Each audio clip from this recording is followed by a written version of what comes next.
কথা শ্রবণ করে।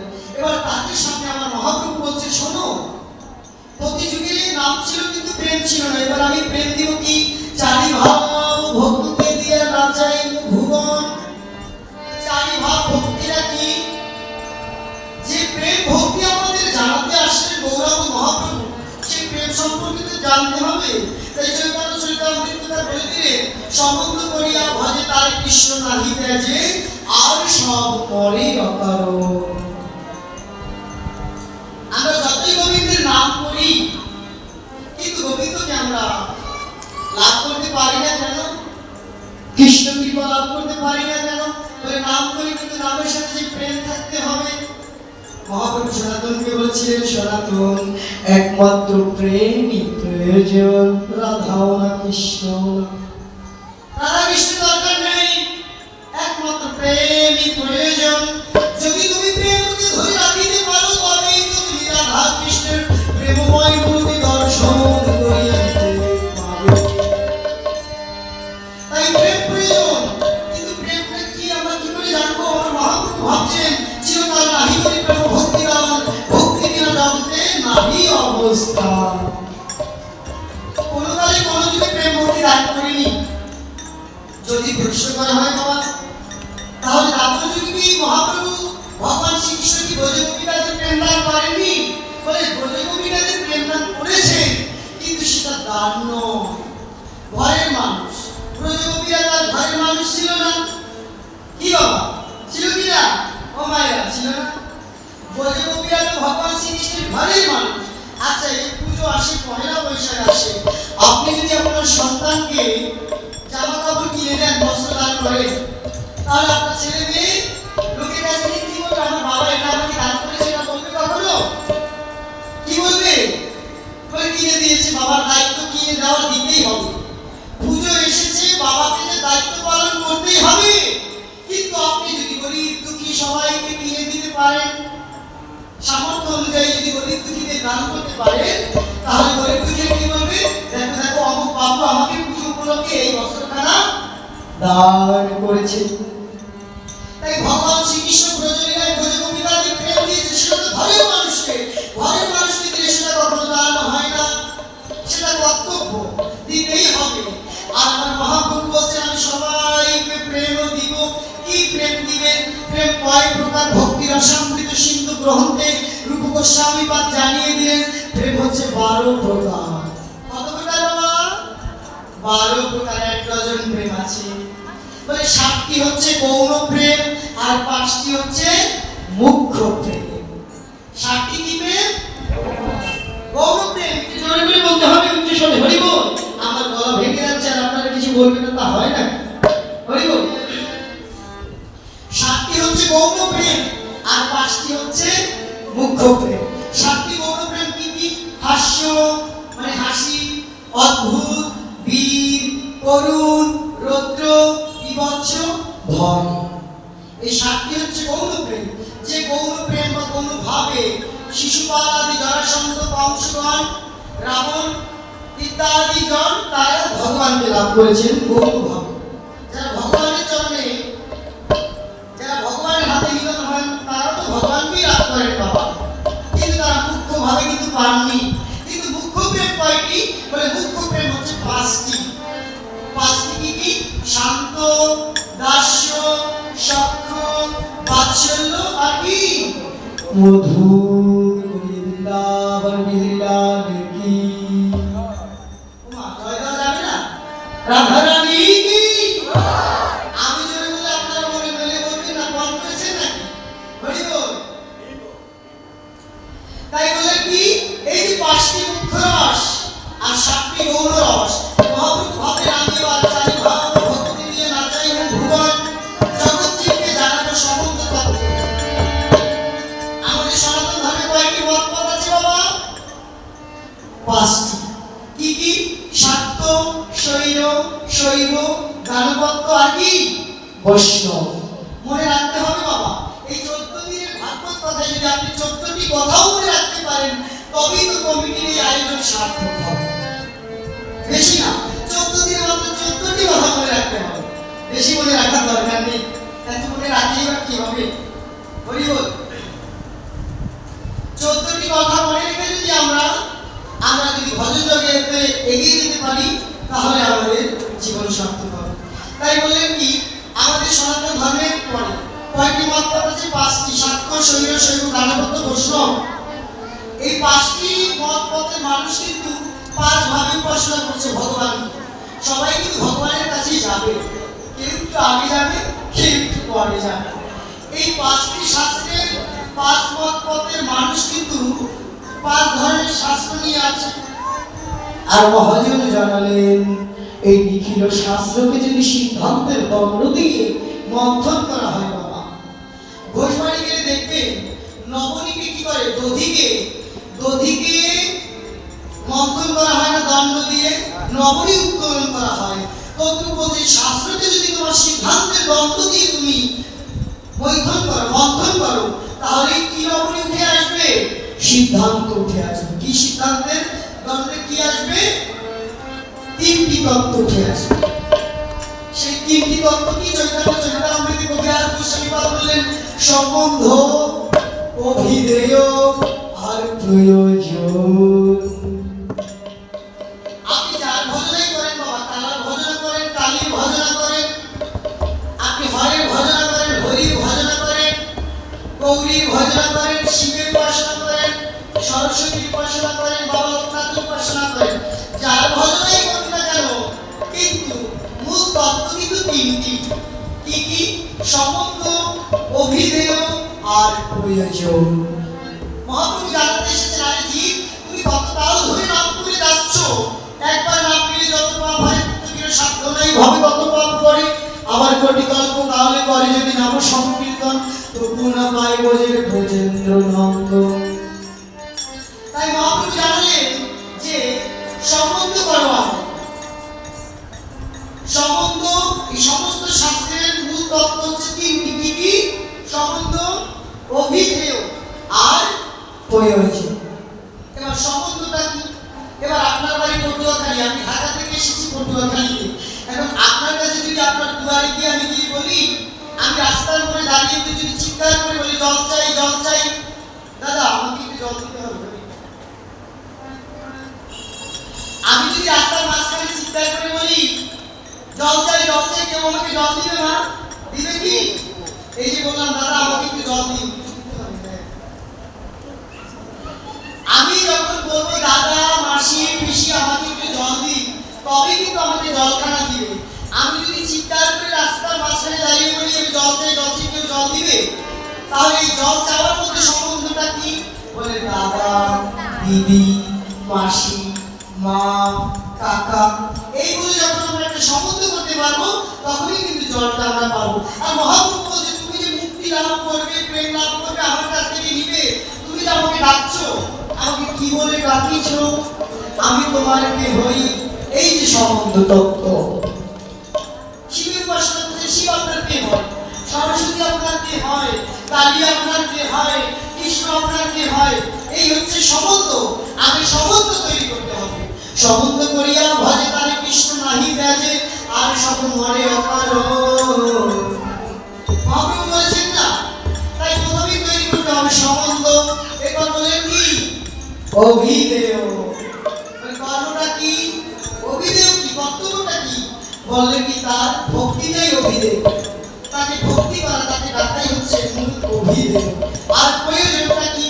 বেশ ভালো কথা, সম্বন্ধ করলাম, তাকে ডাকলাম, এবার আমার প্রয়োজনটা কি? কি চাই?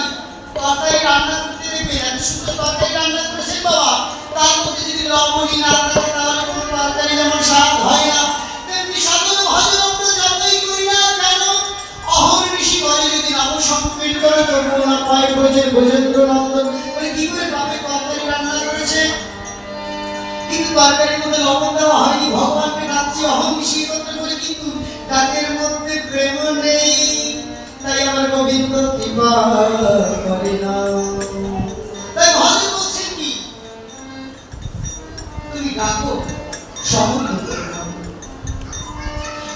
করে যদি ভগবানকে ডাকতে পারো তবেই যে তিনি তোমাকে কৃপা করবেন। ঠাকুর ঘরে গিয়ে তুমি তাকে ডাকছো, সে তোমার কে হয়? ভজন বলেছেন ডাকো তারে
কতকাল ধরে ডাকছি প্রভু। মহাজন জানালেন, কি জানালেন বাবা? গুরু কৃষ্ণ বৈষ্ণবের তিনের কৃপা হলো, একের কৃপা ব্যতীত জীব নরকিতে গেল। গুরুদেব কৃপা করলেন, সাধুগুরু বৈষ্ণব কৃপা করলেন। গুরু কৃপা হলো, কৃষ্ণের কৃপা হলো, বৈষ্ণবেরও কৃপা হলো, কিন্তু একের কৃপা ব্যতীত জীব নরকিতে গেল। সে একটা কে? সে এক তো আমি, আমার মন। আমার মন তো ডাকার মতো ডাকিতে পারে না। মনের কোণে বসে আমার গোবিন্দকে আমি ডাকিতে পারি না। তাই মহাজন বলছেন, শিশু যেমন মাকে ডাকে, যায় না ধুলা খেলা। শিশু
আমি ডাকার মতো ডাকি জানি না। তাই আমার কলিযুগ অবতারী গৌরাঙ্গ মহাপ্রভু এসে আমাদের জানিয়ে দিলেন কি এই প্রেম তত্ত্ব, এই সম্বন্ধ জেনে তুমি তাকে ডাকো। ডাকতে পারবে না? ডাকতে হবে না, ডাকতে হবে না। শোনো, আমার প্রভু বলছে, শোনো, তুমি আমাকে কি ডাকবে? তোমাকে একটি মত ছোট ছোট দুটো হাত, কি ডাকবে? তুমি আমি অনাদিকাল ধরে ডাকছি, তুই কান পেতে বসে থাক। তাই বিশ্ববরণ্য দার্শনিক ভগবত গঙ্গোত্তরী ডক্টর মহানব্রত ব্রহ্মচারীজি তিনি ছোট্ট একটি উপখ্যানের মধ্যে দিয়ে আমাদের জানালেন, বাবা ভগবানকে ডাকছি বাবু কি করে? সেই ডাকার স্থানে কিন্তু ডাকতে পারছি না, সেই প্রেম ভাব দিয়ে তো ডাকতে পারছি না।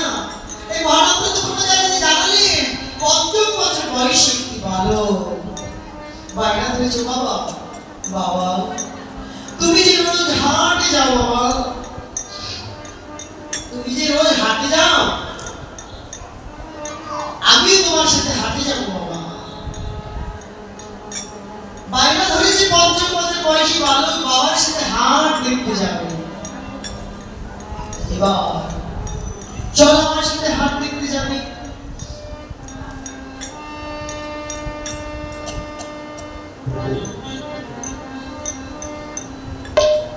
যখনই হাট দেখতে গেলেন বাবা, তখনই হাটে ঘুরে মুড়ি মুড়কি বাতাসা কিনে খেলেন, নাগরদোলায় চললেন। কিন্তু হাটের ভিড়ের মধ্যে পড়ে গিয়ে, একেবারে হাটের ভিড়ের মধ্যে পড়ে গিয়ে কখন যে বাবার হাত থেকে তার হাতটা ছুটে গিয়েছে, ওই ৫ বছর বয়সী বালকটা লক্ষ্য করতে পারে।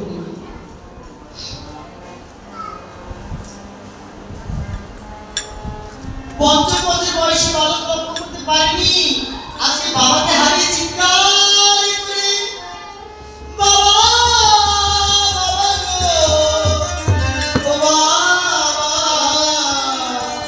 তুমি আমায় ফেলে কোথায় গেলে বাবা। চিৎকার করে হাটের ভিড়ের মধ্যে ৫ বছর বয়সী বালক কাঁদছে, কেঁদে কেঁদে বলছে, বাবা কত সাধ করে এসেছিলাম তোমার সাথে হাট দেখবো বলে, তুমি আমাকে ছেড়ে কোথায় চলে গেলে বাবা। যখনই চিৎকার করে ৫ বছর বয়সী বালক কাঁদছে, এমন সময় এক সাধু ব্যক্তি এসে উপস্থিত হলেন। কি রে বাবা, কি রে শিশু, তুই কাঁদছিস কেন? বলে, আমি কাঁদবো না, আমি যে আমার বাবাকে হারিয়েছি। কিভাবে হারালি? আমি বহু সাধ করে বাবার হাতে হাত ধরে এই হাট দেখতে এসেছিলাম, কিন্তু হাটের ভিড়ের মধ্যে পড়ে নাগরদোলায় চললাম, সাপ খেলা দেখলাম, মুড়ি মুড়কি বাতাসা কিনে খেলাম, কিন্তু ভিড়ের মধ্যে পড়ে গিয়ে কখন যে আমার বাবার হাত থেকে আমার হাতখানা ছুটে গিয়েছে আমি লক্ষ্য করতে পারিনি। তাই তো আমি বাবাকে হারিয়ে আজ কাঁদছি। আমার বাবাকে আমি ডাকছি। ওই সাধু মহাশয় বললেন, বাবা রে, তুই যে তোর বাবাকে হারিয়ে যতটা না কাঁদছিস, এর চাইতে তোকে হারিয়ে তোর বাবা আরো বেশি করে কাঁদছে। তুই তো ছোট, তোর ডাক তোর বাবার কানে গিয়ে পৌঁছবে না রে। তুই যে ছোট, তোর ডাক তোর বাবার কানে গিয়ে পৌঁছবে না। তোর বাবা তোকে আরো বেশি করে ডাকছে, তুই কাজ কর। হাটে ঢুকতে একটা চৌরাস্তার মোড় আছে, আমরা গাড়ি থেকে নেমেই চৌরাস্তার মোড়ে নামলাম। ওই সাধু ব্যক্তি বলছে, বাবা রে, হাটে ঢুকতে একটা চৌরাস্তার মোড় আছে, সেই চৌরাস্তার মোড়ে গিয়ে কান পেতে থাক। তোর বাবাকে তোকে ডাকিতে হবে না, তোর বাবাই যে তোকে ডাকিছে সেটা তুই শুনতে পাবি। সাধু ব্যক্তিকে বললেন, বাবা আমি তো সেই চৌরাস্তা চিনি না, আপনি যদি কৃপা করে আমাকে সেই চৌরাস্তার মোড়ে নিয়ে যান, তাহলেই তো আমি আমার বাবাকে খুঁজে পাবো। সাধু ব্যক্তি বলে, আয়। এই যে সাধু ব্যক্তিরা বলেছে না, চল আজকে সেই আমরা মহাপ্রভুর আগ্রা, নতুন বাজার মহাপ্রভুর আগ্রা মন্দিরে 14 দিন আমি ভাগ করতে পারবো, চল আমার সাথে। বলেছে না, চলো আর কতক্ষণ নাটক দেখবে, স্টার জলসা জি বাংলা দেখে কোনো লাভ নেই, চলো ভাগবত কথা শুনতে যাবে। তো সাধু ব্যক্তি তেমনি করে আছে, ৫ বছর বয়সী বালককে বলছে, চল আমার সাথে। সে নিয়ে গিয়ে চৌরাস্তা করে দাঁড় করে দিয়ে তোকে ডাকতে হবে না, তোকে ডাকতে হবে না, তোর বাবাই তোকে ডাকছে, তুই শুধু কানে পেতে বসে থাক। যখন শিশু কানে পেতে বসে আছে, কিছু সময় বাদেই শুনতে পেলেন বাবা ডাকছে, খোকা খোকা, কোথায় হারিয়ে গেলি রে খোকা? তোকে হারিয়ে যে আমি হাটের ভিড়ের মধ্যে কাঁদছি, তুই কোথায় হারিয়ে গেলি বাবা? খোকা বলছে, বাবা এই তো বাবা, আমি বটগাছের নিচে চার রাস্তার মোড়ে দাঁড়িয়ে আছি, আমি যে তোমাকে হারিয়ে ফেলেছি বাবা। বাবা তুলে বলছে, বাবা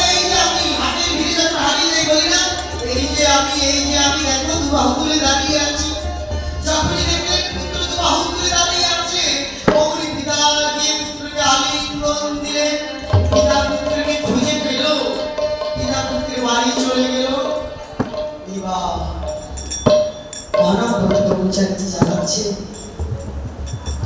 বছর বছর বয়সী ভালো পিতার হাত ধরে এসেছিলেন হাট দেখতে বলে হারিয়ে গেল আবার পিতাকে খুঁজে পেল তার রাস্তা মরে গিয়ে মহাজন বলছে বাবা আমিও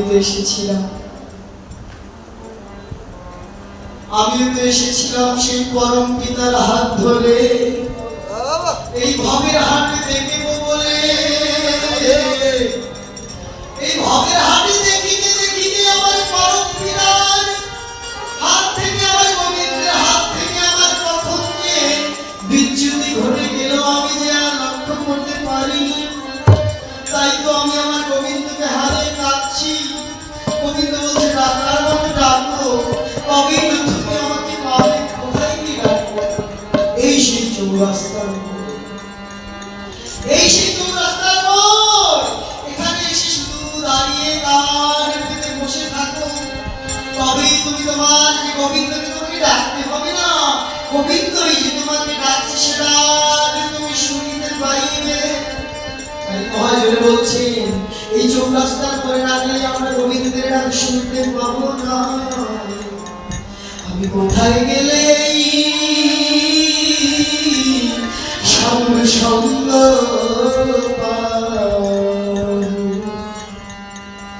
তোমরা বলে দাও বসে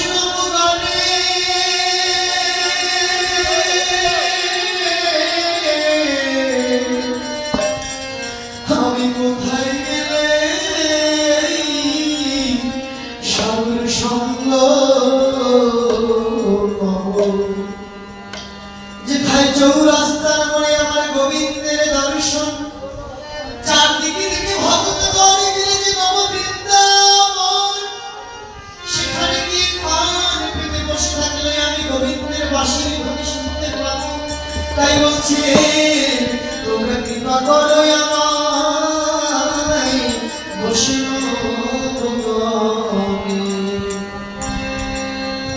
আমি যে আমার পরম পিতাকে হারিয়েছি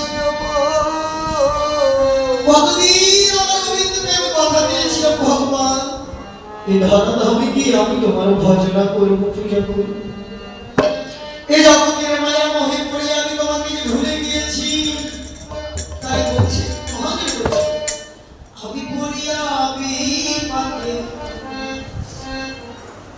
আপন কর্ম পাকে তুমি বিনা হরি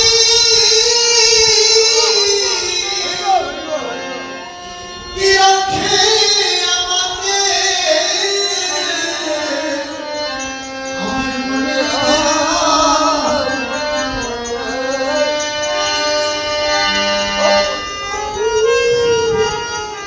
আমার মনের বেদনা বলিব তার কাছে আমার মনের বেদনা বলিব তার কাছে তুষানলে জলে এই হৃদয় হরি তুষানলে জলে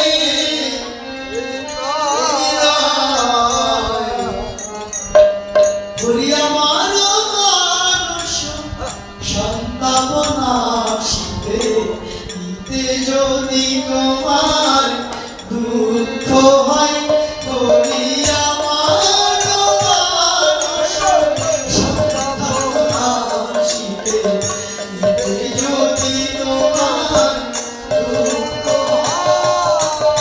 হরি আমি আমার পরম পিতার হাত ধরে এসেছিলাম ভবের হাটে থেকে বলে এই সংসারের মায়ার চক্রে পড়ে ঘিরে আমি যে আমার পরম বন্ধুকে কথা দিয়ে গেছিলাম সে কথা যে আমি রাখতে পারিনি বাবা এই জগতে যে কথা রাখে না তাকে কি বলে বিশ্বাসঘাতক বলে না হে বলে প্রভু আমি যে তোমার চরণে বিশ্বাসঘাতক হয়েছি তাই বলছি কোথায় গেলে আমি সেই গোবিন্দের ডাক শুনতে পাবো তোমরা বলে দাও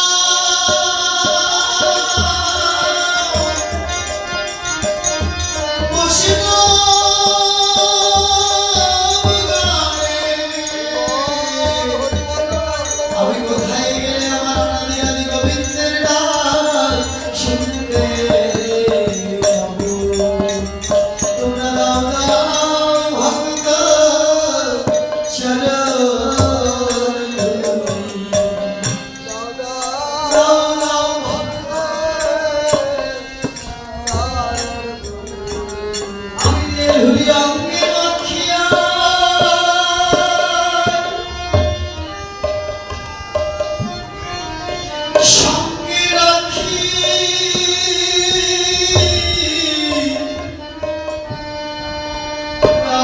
ভক্ত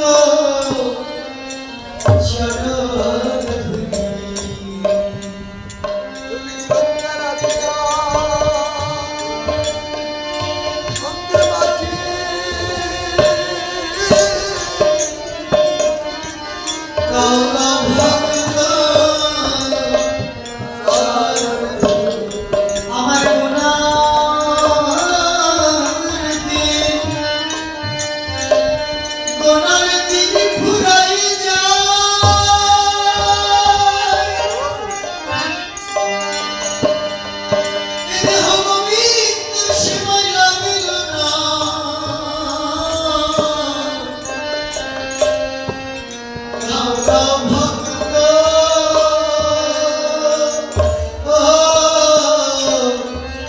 চরণ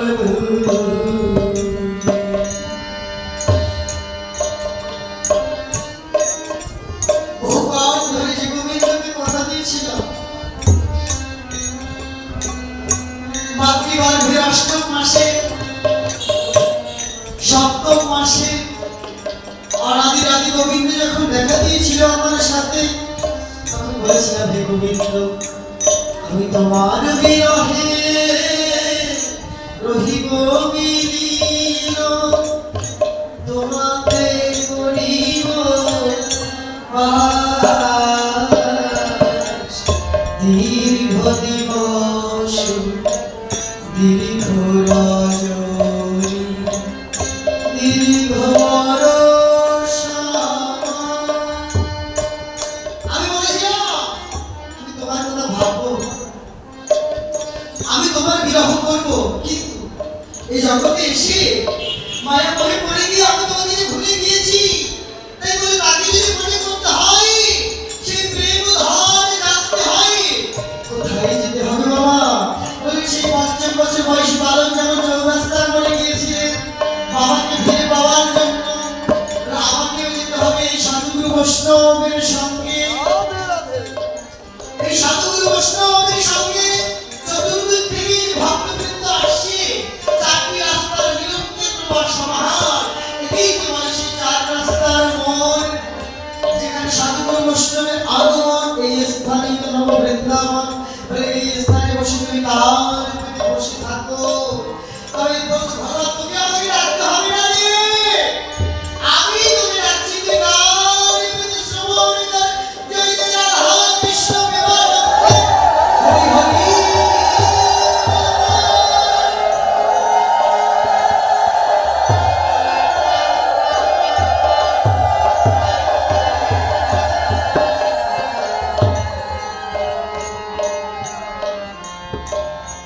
তাই ভগবানকে যে আমরা পাবো গুরু কৃষ্ণ বৈষ্ণবের পীরের কৃপা হলো একই কৃপা ব্যতীত জীব নরকে গেল আমার মনটাই যে আমাকে কৃপা করছে না সেই বিশ্বাসটুকু আমার মধ্যে নাই যে হরি নামে হরি নামে হরি নামে হরি নামে হরি নামে হরি নেমে আসে সেই বিশ্বাস নেই এই বিশ্বাস শ্রদ্ধা জোগাতে হলে কি করতে হবে মহাজন প্রথমেই বললেন সাধু সঙ্গ করো কোন ভাগ্যে কোন জীবের যদি শ্রদ্ধা যদি হয় তবেই তো সেই জীব সাধু সঙ্গ করায় বলেছেন না শাস্ত্রে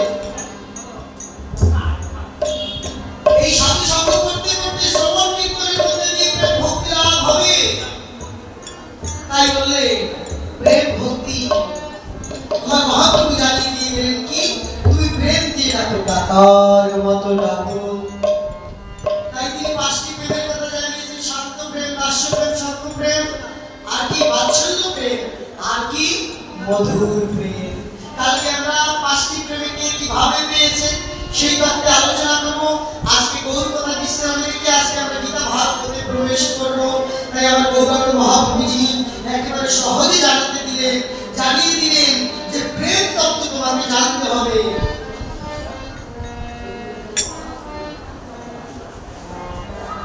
সেই প্রেম যদি আমরা জানতে না পারি তাহলে আমরা ভগবানকে লাভ করতে পারবো না সারাদিন জপ তপ করতে পারি গোবিন্দের নাম করতে পারি কিন্তু গোবিন্দের সাথে যদি আমাদের সম্পর্ক না থাকে এটা ভালোবাসা না থাকে মহাজন বলছেন না বাবা ভালোবাসা যদি না হয় তাহলে সেই সম্পর্কে বেশি দিন ঠিক কিনা?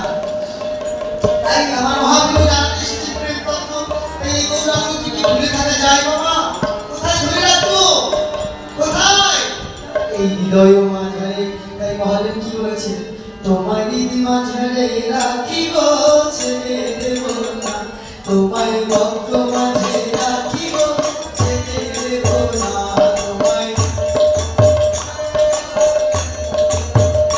তোমায় ভক্ত মাঝে রাখিব, ছেড়ে দেব না। ছেড়ে দিলে সোনারি গৌর আর পাবো না দেখা। সবাই একসাথে হইব হইব। মায়েরা হাতে তালি গাইব রাধে। গৌরাঙ্গ মহাপ্রভু কি, রাধা রানী কি। ছেড়ে দিলে সোনারি গৌর আর পাবো না না না, আর পাবো না। তোমায় মাঝারে রাখিব, ছেড়ে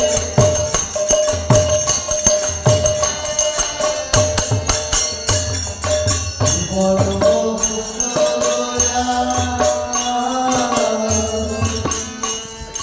মনিজনার মন চোরা ভুবন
তাই কলকাতার মধ্যেই কত সময় চলে গেল। কমিটি আমাকে বলে দিলেন কটা পর্যন্ত যেতে হবে, ওই অনুযায়ী তো আলোচনা করতে হবে। হরিবল কটা পর্যন্ত সময়?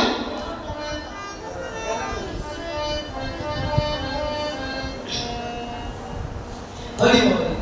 তাই আমরা আজকে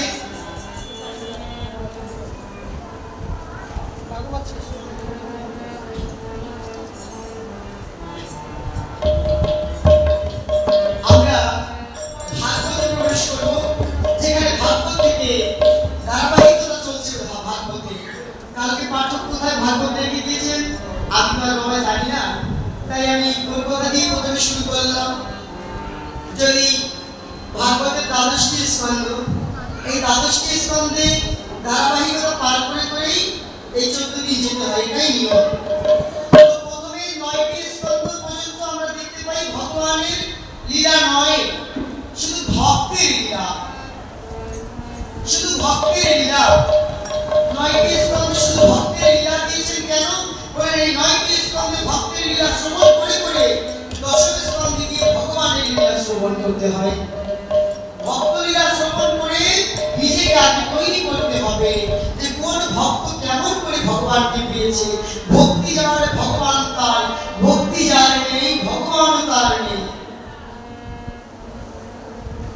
ভক্তিতে ভগবান, বলে ভক্তি যার ভগবান তার, ভক্তিতে ভগবান মিলে। তো ভক্তি ছাড়া ভগবানকে পাওয়া যায় না। তাই 9টি স্কন্ধ পর্যন্ত শুধু ভক্তের কাহিনী জানালেন। কেন? আগে ভক্তের কাহিনী, ভক্তের লীলামৃত শ্রবণ করে করে তুমি তোমার দেহটাকে প্রস্তুত করো। কেন? বললেন বাবা, মাটির ভাণ্ডার মধ্যে সিংহের দুগ্ধ, বাঘের দুগ্ধ রাখা যাবে কি? ফেটে যায়। তাই আগে পাত্রখানা তৈরি করতে হয়।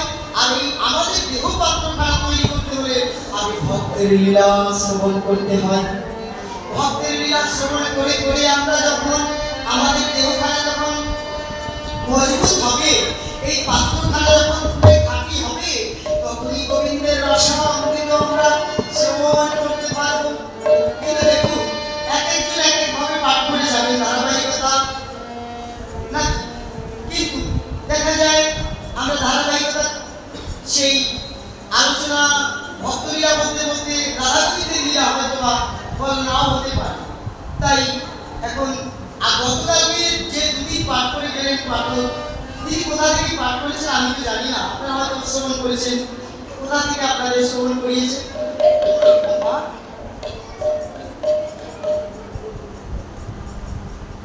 তাই আমি ভক্তলীলা দিয়ে শুরু করে যাই ভাগবতে, যেখানে ভগবান শ্রীকৃষ্ণকে ভক্ত পেয়েছে কিভাবে। আমরা প্রথমে বলেছিলাম কি, আমরা গৌরলীলায় ইঙ্গিত করেছিলাম যে সাধু সঙ্গ সর্বশাস্ত্রে কয়, সাধু সঙ্গে কৃষ্ণ প্রাপ্তি। আজকে আমরা ভাগবত থেকে গজেন্দ্র উপাখ্যান থেকে শ্রবণ করবো যে গজেন্দ্র তিনি কি করেছেন। আজকে সাধু সঙ্গ করে, গজেন্দ্রের ভক্ত সঙ্গ করে কে কিভাবে উদ্ধার লাভ করলেন। ভাগবতের ভক্তলীলা শ্রবণ করে আমরা ধীরে ধীরে ধারাবাহিকতা যতটুকু বজায় রাখার চেষ্টা করবো। হরি বল, হরি বৃন্দাবন বিহার কি। কি ব্যাপার, আমার পটুয়াখালী বাড়িতে বাবাদের গলায় জড়বে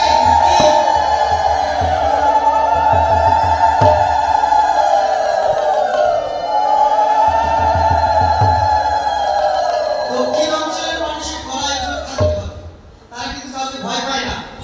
আমরা ঢাকাতে দেখি দক্ষিণ অঞ্চলের মানুষদের সবাই ভয় পায়, এদের সাহস বেশি। তাহলে গলায় জোরটা একটু বেশি রাখতে হবে। বলি রাধা রানী কি, ভক্তবৃন্দ কি, সাধুগুরু বৈষ্ণব কি, যারা জয় দিচ্ছে না তারাও কি, যারা জয় দিচ্ছে তাদেরকে জয় দিতে বলবো না, কেন তাদের তো জয় এমনিতেই হবে। হরি বল। তাই আজকে গজেন্দ্র উপাখ্যানে ভাগবতে কি বলছে ভগবান, গজপতি কি করেছে না।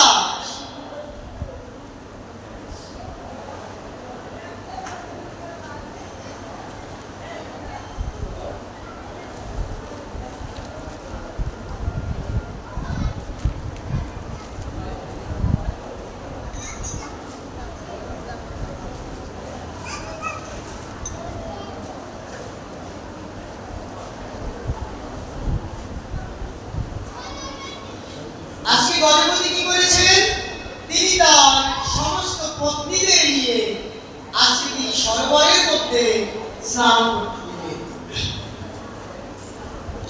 বলে রাজা গজপতি আজকে পত্নীদের নিয়ে হেলে দুলে তিনি অহংকার মদমত্তে মাতাল হয়ে তিনি হেলে দুলে চলেছেন তার হস্তিনীদের সঙ্গে করে সরোবরে স্নান করতে যাবে।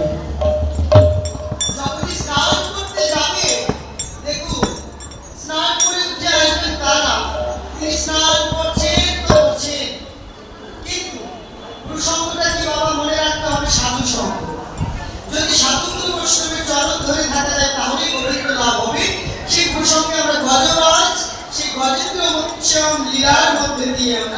অতিক্রম করবে। তাই আজ গজরাজ কি করেছেন? গজপতি তিনি গজপতিদের নিয়ে তিনি গজরাজ পত্নীদের নিয়ে সরোবরের মধ্যে দিয়ে স্নান করার জন্য নেমেছেন। যখন স্নান করতে নামছেন তিনি আত্ম অহংকার, আমি হস্তি, এত বড় শক্তি, কোন শক্তিকে আমি পরোয়া করি না। এটাই তো আমাদের জীবনের ব্যর্থতা। দেখুন, আমরা মনে করি কি আমার টাকা আছে, পয়সা আছে, ধন দৌলত আছে, শক্তি আছে, আমি কাউকে ভয় করব না। কিন্তু ভগবান বলেছেন কি, সর্বপ্রথমেই মাথা নত করে চলো। কবিগুরু রবীন্দ্রনাথ ঠাকুর গীতাঞ্জলির প্রথম পদে বলেছেন না, আমার মাথা নত করে দাও হে তোমার চরণ ধুলার তলে, সকল কার হে আমার ডুবাও চোখের জলে, মাথা নত করে দাও হে তোমার চরণ ধুলার তলে। প্রথমেই মাথা নত করার কথা বলেন, কিন্তু হস্তি তো মাথা নত করে চলে না, আমরা নিজেরাই চলি না। বলেন মাথা নত যদি করা না যায় তাহলে আমরা কোনোদিন ভগবানকে লাভ করতে পারবো না। তাই আজকে হস্তি কি করছেন? তিনি মদমত্তে দম্ভে দর্প নিয়ে তিনি সরোবরের মধ্যে গিয়ে নেমে হস্তিনীদের নিয়ে তিনি জলকেলি করছেন। কিন্তু জলের মধ্যে তো অন্যান্য প্রাণী বসবাস করে, যে যেখানে বসবাস করে সেই স্থান যদি আরেকজন গিয়ে দখল করে নেয় তাহলে তারা কি সুখে বসবাস করতে পারবে? ভক্তদের মনের প্রতি যেন কেমন ছটফটা হয়ে যাচ্ছে, মনে হয় সংক্ষেপ করেই যেতে হবে। হরি বল, রাধে হরি বল। তাই আজকে কি করেছেন? জলজ প্রাণীগণ সমস্ত জলের রাজা কুমির, বনের মধ্যে তো হাতি রাজা হয়ে বসে আছেন, তার কথা বলে সবাই চলে। কিন্তু স্থলের রাজা একজন, জলের রাজা একজন। জলের রাজা কুমিরের কাছে গিয়ে সমস্ত জলজ প্রাণীগণ গিয়ে বললেন, মহারাজ দেখুন, আমাদের জলের মধ্যে সরোবরের মধ্যে সেই গজেন্দ্র কি করেছেন? কত সময় ধরে নিয়ে সেই হস্তিনীদের সঙ্গে করে নিয়ে তিনি সেই জলক্রিয়া করছেন, তিনি উঠে যাচ্ছেন না। এখন আমরা সারথীর মতো জলের মধ্যে বসবাস করতে পারছি না। এবার আমাদের তো তার ক্ষমতা নেই, হাতির সঙ্গে পেরে উঠতে আমরা পারবো না। আপনি কৃপা করে আমাদের এই হাতির হাত থেকে আমাদের বাঁচান, আমাদের স্থান আমাদেরকে ফিরিয়ে দিন। তখন কি বললেন? কুমির গেলেন, কুমির গিয়ে দেখলেন হস্তি তো সেই কতকাল ধরে সে আনন্দ করে যাচ্ছে, কিছুদিন তার আনন্দ মিটছে না। এখন এদিকে জলের প্রাণীগুলো শান্তিতে থাকতে পারছে না। বাবা, এই জগতে আমরা অনেকেই আছি যাদের গায়ে শক্তি বেশি, শক্তির জোর দেখিয়ে অপরের ধন সম্পদ লুটপাট করে চলি, অপরের বস্তু হরণ করে চলি, কিন্তু এটা কখনোই ঠিক নয়। ভগবান এটা কোনোদিনও সহ্য করেন না। তুমি যত বড় শক্তিশালী হও না কেন, কর্ণের রথের চাকা মহাভারতের মধ্যে দেখতে পাবে, কর্ণের রথের চাকা যে মাটির মধ্যে গিয়ে পড়লো কেন? ভাগ্যের চাকাও গিয়ে যায় কর্মফলের কারণে। কর্মফলের চাকা যে কখন গিয়ে যাবে, ভগবান ছাড় দেন বাবা, কিন্তু ছেড়ে কিন্তু দেন না। আপনাকে আমাকে ছাড় দিবেন, কিন্তু আমার কর্মফল আমাকে ভোগ করতেই হবে। তিনি ছাড় দিবেন, ছেড়ে দিবেন না। তাই গজরাজ কি করছেন? হস্তিনীদের নিয়ে তিনি আনন্দ করছেন, কিছুতেই উঠছেন না। কুমির গিয়ে কি করলেন? কুমির গিয়ে আজকে সেই গজরাজের পা কামড়ে ধরেছেন, কিছুতেই তুমি উঠবে না। তাই পদের মধ্যে তিনি কামড়ে ধরেছেন। যখনই কামড়ে ধরেছেন চিৎকার করছেন, গজরাজ চিৎকার করে ছটফট করছেন। হাতি জলের মধ্যে নেমেছে, এবার তার তেমন শক্তি নেই, কি করবেন? চিৎকার করে যখনই, তখন পত্নীগণ তাকে বললেন, কি হয়েছে পতি, আপনার কি হয়েছে? বললেন, দেখো দেখো দেখো, আমাকে আমার বড় মহা বিপদ হয়েছে। যখনই গজরাজের বিপদের কথা শুনলেন, সমস্ত পত্নীগণ ধীরে ধীরে কি বললেন? সেই জল থেকে ঘুরে চলে আসলেন। মানে গজরাজের বিপদ হয়েছে, মানে তাদেরও বিপদ হতে পারে, তাই স্বামীকে ফেলে দিয়ে তারা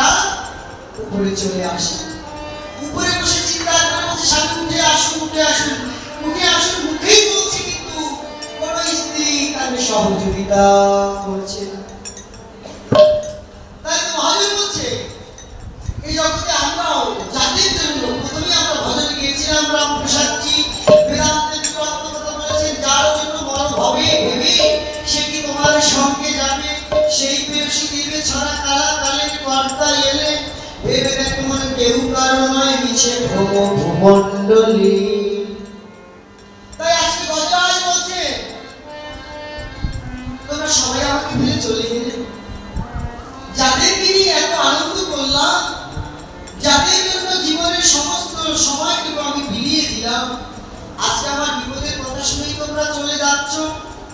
যখনই আবার কবির একটু কামড় দিয়ে নিচের দিকে টেনে নিয়ে যাচ্ছে, গজেন্দ্র চিৎকার করে বলছে তোমরা আমাকে রক্ষা করো, কিন্তু কোন স্ত্রীগণ ছুটে যাচ্ছে না গজেন্দ্রের কাছে।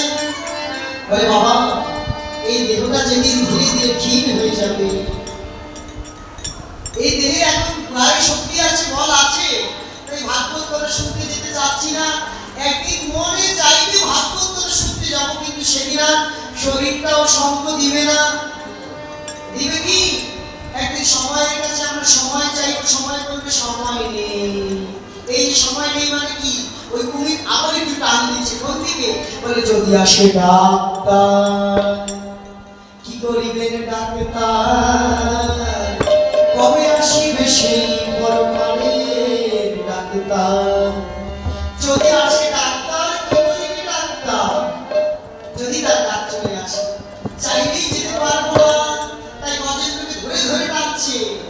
আমাদের জীবনটাও সেই গজেন্দ্রের মতনই বাবা, ধীরে ধীরে ধীরে ধীরে নিচের দিকে চলে যাচ্ছে, একটু একটু করে টান দিয়ে নিয়ে যাচ্ছে। ছিলাম শিশু, হলাম বালক, কৈশোর গেল, যৌবন গেল, এবার জরা ব্যাধি বার্ধক্য চলে আসলো। সেই গজেন্দ্রের বার্ধক্য কেমন? একটু একটু করে যখনই কুমিরটা টান দেয় পা ধরে, একটু একটু করে আমাদের জীবনটা ধরে তো টান দিচ্ছে, ধীরে ধীরে টান দিচ্ছেন না, পরিবর্তন হয়ে যাচ্ছে আমাদের দেহ। চাইলে আগের মতো আমরা সমস্ত কিছু করতে পারছি না, ধীরে ধীরে পরিবর্তন হয়ে যাচ্ছে, হয়ে যাবে।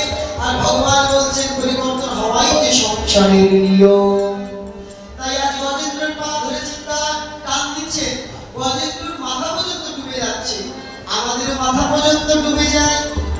এই জগতের মাথা পর্যন্ত যখন ডুবে যায়, বিছানার মধ্যে শুয়ে থাকি বাবা, মৃত্যু শয্যায় বসে আছি, প্রদীপ জ্বালিয়ে দিয়েছে ছেলে মেয়ে, তখন আমরা কি বলি?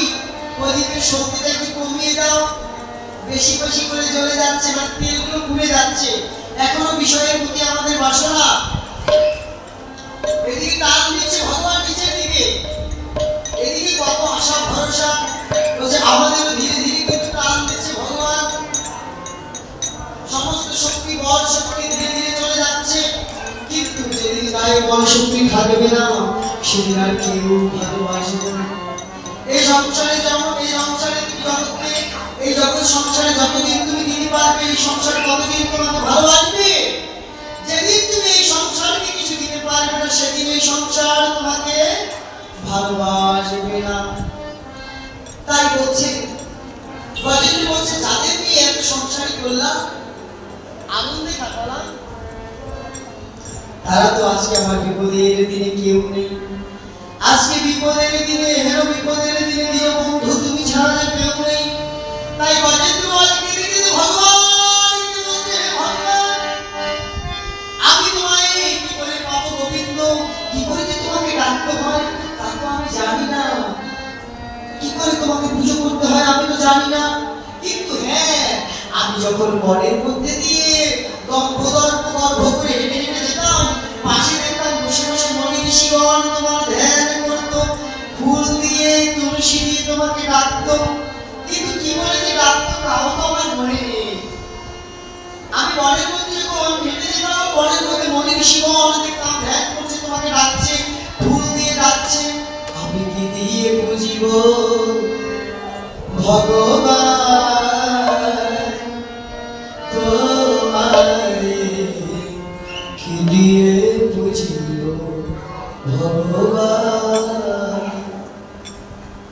আজ গজেন্দ্র বলছে প্রভু জীবন দশায় তোমাকে আমি প্রেম করতে পারিনি, জীবনে যে তোমাকে ডাকতে হয়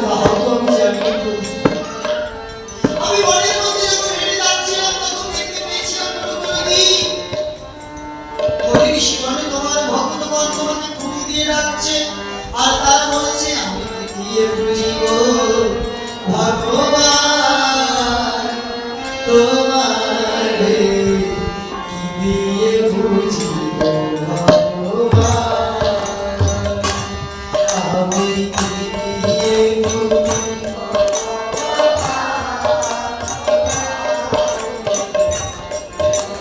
কি দিয়ে বুঝিব আমি তো তোমার কিছুই জানি না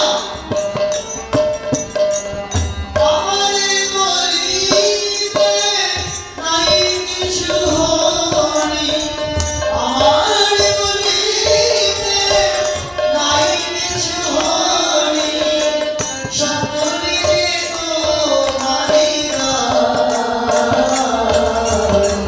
কি দিয়ে বুঝিব ভগবান আমি কি দিয়ে বুঝিব ভগবান তোমারে কি দিয়ে বুঝিব ভগবান বলিতে বলছি প্রভু আমি কি দিয়ে ডাকবো তোমার কথা বারবার তুমি আওয়াজ করছি আজকে আমার বিরাট কাল আমার শেষ সময় তুমি সাথে যাবার কোনো বান্ধব নাই জগতে প্রভু এই জগতে যাদের আমি আপন আপন ভেবেছিলাম কেউ তো তারা নয় আজকে আমাকে বিপদে দেখে সবাই আমাকে ফেলে চলে গেল প্রভু আমি কি করবো তখন ভগবান বলে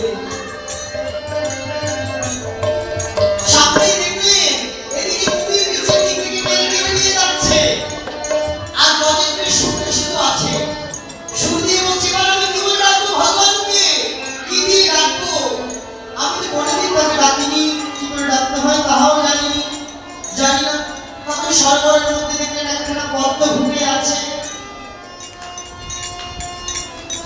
সরোবরের মধ্যে যখন দেখলেন একখানা পদ্ম ফুটে আছে গজেন্দ্র কি করলেন এই সুরটা দিয়ে সরোবরের থেকে পদ্মখানা তুলে নিয়ে পদ্মখানা নিয়ে বলছেন মন্দিরে তুমি মন্দিরে তুমি পূজার ফুলে তুমি স্তুতিরে তুমি মন্দিরে তুমি মন্দিরে তুমি পূজার ফুলে তুমি স্তুতিরে তুমি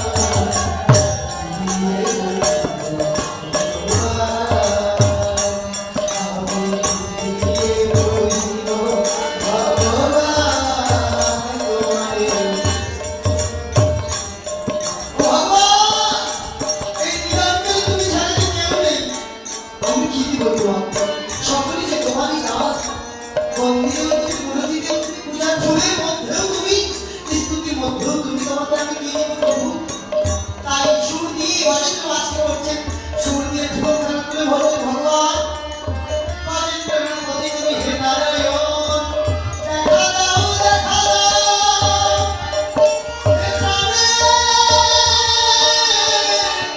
নারায়ণ বিপদ ভাগ্যের মধুসূদন গরুড়ে চলে যাচ্ছে আজকে গরুড়ে চলে আজকে বৃষ্টি যাচ্ছে তার পরম ভক্ত গজেন্দ্রকে উদ্ধার করার জন্য আমার ভক্তদের আজকে মহাবিপদে পড়েছে আমি রাম কৃষ্ণ আমি বৈকুণ্ঠে থাকতে পারবো না যদি আমার হৃদয়টা না চাও মন ভক্ত যাত্র গায়ে তুমি তন্ত্র কৃষ্ণ হে নারদ নারদ আমি বৈকুণ্ঠে থাকি না যোগী হৃদয়ে থাকি না আমার ভক্তগণ যেখানে বসে আমাকে ডাকে আমি সেখানে গিয়ে উপস্থিত হই কে বলছে রে ভক্ত গজেন্দ্র বলছে হে গোবিন্দ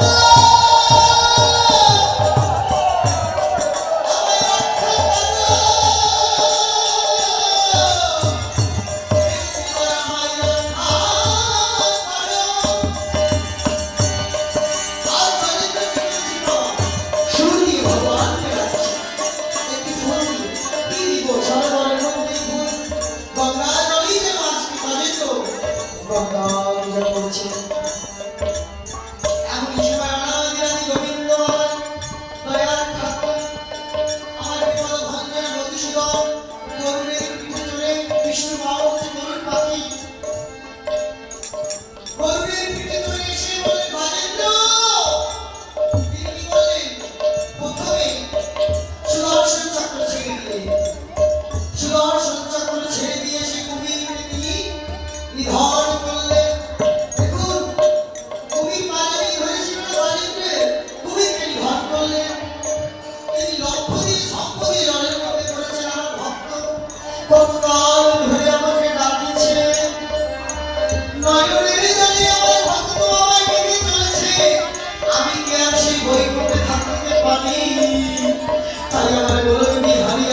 ভক্তকে উদ্ধার করার জন্য সর্বয়ের মধ্যে ঝাঁপ দিয়েছেন। যখনই ঝাঁপ দিয়েছেন, কবিকে যখন সুদর্শন দিয়ে নিধন করলেন, এবার নয়নে জল ছেড়ে দিয়ে টেনে তুললেন সেই ভক্ত গজেন্দ্রকে। ভগবান বিষ্ণু বলছে, গজেন্দ্র বলছে, ভগবান তুমি মনে হয় আমাকে ভালোবাসো, তুমি আমাকে ভালোবাসো না প্রভু। দেখুন আজকে গজেন্দ্র কি করেছে, গজেন্দ্র কি করেছে বাবা, ভগবানকে ডেকেছেন আর তুমি কি করেছে, গজেন্দ্রের পা জড়িয়ে ধরেছেন। কিন্তু গজেন্দ্রকে রক্ষা করলেন, তুমি কি নিধন করলে। এবার গজেন্দ্র কেঁদে কেঁদে বলছে, ভগবান আমাকে যদি উদ্ধার করলে, কিন্তু আমি তো তোমার চরণ পেলাম না প্রভু। বলে কেন, তুমি আমাকে ভালোবাসো না। এই যে মায়েরা কোথায় যাচ্ছে, এই যে রাধে এখনই কাছে থেকে বিশ্রাম নিয়ে নিচ্ছি। বলবো কি ব্যাপার, আমরা কোথাও গেলে 3 ঘন্টা 4 ঘন্টা পার করি, একটা ভক্ত চলে যেতে চায় না, আর মাত্র 2 ঘন্টা হবে না হবেই। হরিবল। তাই ভক্ত বলছে, গজেন্দ্র বলছে, প্রভু তুমি মনে হয় আমাকে ভালোবাসো না। গজেন্দ্রকে বলছে, কেন, আমি বৈকুণ্ঠ থেকে ছুটে এসেছি তুমি উদ্ধার করার জন্য, আপনি বলছিস তুমি আমাকে ভালোবাসি না। বলে তুমি যদি ভালোবাসতে, তুমি কুমিরকে ভালোবাসো বেশি। বলে কি করে, বলে তুমি তো কুমিরকে নিধন করলে, তার মানে তোমার চরণে তুমি আশ্রয় লাভ করিল। এই জগতে যে তোমার হাতে নিধন হয়ে যায় প্রভু, সে তোমারই চরণ আশ্রয় করে। কিন্তু আমি কি করলাম, তুমি তো আমাকে উদ্ধার করলে, আমাকে তো তুমি বাঁচিয়ে তুলে, তাই তো। কিন্তু প্রভু তুমি যে আমাকে বাঁচিয়ে তুললে, এই সংসারে আমি বেঁচে থাকবো কাদের জন্য, কার জন্য বেঁচে থাকবো। দেখো যতজন ভক্তি নিয়ে আমি সরোবরের মধ্যে স্নান এসেছিলাম আনন্দ করতে, আমার বিপদকালে, এহেন বিপদকালে আমার বান্ধবকে পাইয়াছি। এই বিপদের কালে বন্ধু দিল, বন্ধু তুমি ছাড়া একজন বান্ধব যে আমার কাছে আসলো না, তুমি আমাকে বাঁচাবে কেন বলো। আমি বেঁচে থাকবো কার জন্য, বেঁচে থেকে তো তোমার জন্য পেলাম না প্রভু। কিন্তু তুমি আজকে তোমার সুদর্শন চক্রের আঘাতে তুমি নিধন হয়ে গিয়ে তোমার চরণ লাভ করো, কিন্তু আমি কি পেলাম, আমি তো পেলাম না তোমাকে। তাই গজেন্দ্রকে প্রভু বলেছিলেন, কৃষ্ণ ভক্ত গজেন্দ্র তুমি শোনো, তুমি ডেকেছো আমাকে, কিন্তু তুমি কিন্তু আমাকে ডাকিনি, তুমি আমাকে ডাকিনি, কিন্তু তুমি ডেকেছো আমাকে। ভগবান বললেন, যে করে আমার আশ, তারি বলি আমি সর্বনাশ, তবুও না ছাড়ে পাশ, আমি হই তার দাসের। শোনো গজেন্দ্র, তুমি ডেকেছো আমাকে, কিন্তু তুমি আমাকে ডাকেনি, তুমি তোমার পা জড়িয়ে ধরেছিল, তাই তো তুমি তোমাকে পেয়েছে। আমার ভক্তকে ভগবান বলছেন, আমাকে নয়, মন ভক্ত পূজাধিকা। ভক্ত শাস্ত্র বলছে মন ভক্ত পূজাধিকা, আমাকে নয়, আমার ভক্তকে আগে পূজা করো। আমার ভক্তের চরণ ধরে যদি তুমি থাকতে পারো, তবেই তো তুমি আমার চরণে আগে লাভ করতে পারবে। তাই গজেন্দ্র বলছে, গজেন্দ্র তুমি ডেকেছো আমাকে, কিন্তু তোমার চরণ ধরেছিল ওই কুমির, আর আমার ভক্তের চরণ যে চরণ ধরে থাকে, তাকেই তো আমি আমার চরণে সর্বক্ষে আশ্রয়